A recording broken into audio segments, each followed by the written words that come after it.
ఆ సర్టిఫికెట్ తీసుకోండి. అదే ఒక మనిషిగా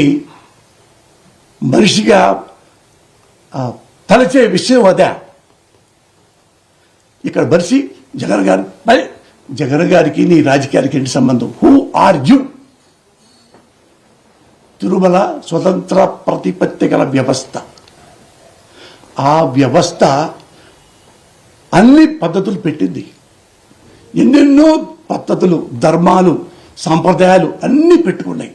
నువ్వెవడగవయ్యా వచ్చి పద్దాక అతని మీద కొండ మీద కూర్చొని వాడాటానికి వెళ్ళేది, వీడాటానికి వెళ్ళేది. మీ ఇంటికి వచ్చాడా? మీ ఇంటికి వచ్చాడా? మీ ఆఫీస్కి వచ్చాడా? మీ అబ్బాయి దగ్గరికి వచ్చాడా? దేవుడి దగ్గరికి వస్తున్నాడు. నువ్వెవడవి? దేవుడికి అతీతుడు వాడు. ఏమన్నా దేవుడు వెంకటేశ్వర స్వామి కళ్ళకు వచ్చాడా? నీ కళ్ళకు వచ్చి చంద్రబాబు నాయుడు జగన్ వస్తున్నాడు, ఏ రాని మక్క పో అన్నాడా చంద్రబాబుకి? ఎంత గొప్పగా మాడతావా నారా చంద్రబాబు నాయుడు. నేను అదే చెప్తున్నాను, నువ్వెన్నన్నా నాటకాలాడు, దయచేసి జగన్మోహన్ రెడ్డి మాత్రం మర్డర్ చేయమాకు, చేయించు మాకు. నీకు పెద్ద హిస్టరీ ఉంది నాకు తెలుసు. ఎప్పుడు పోతామో ఏడుతా, రేపు పోతామో గొట్టావు.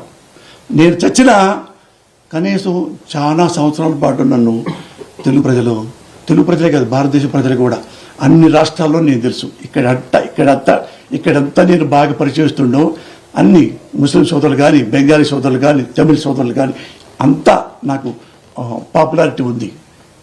నేను చచ్చిపోయినా కానీ కనీసం 1 year అని మాట్లాడుకుంటారు. మంచి ఉంటాడు వాడు లోఫర్ కాదురా, కబ్జాలు చేయడరా, అవినీతి పనులు చేయడరా, లంగా పనులు చేయడరా, అది ఉంది. మనం పోయామనుకో next day close. There is the matter. Sir మొదట లడ్డూ కల్తీ అన్నారు, తర్వాత ఒకటేసారి deputy chief minister Pawan Kalyan కూడా వచ్చి సనాతన ధర్మాన్ని మీరు కించపరిచేది అంటున్నారు. అసలు ఎవరు కించపరుస్తుందో సనాతన ధర్మాన్ని? ఈయన ఎందుకు రావాలి?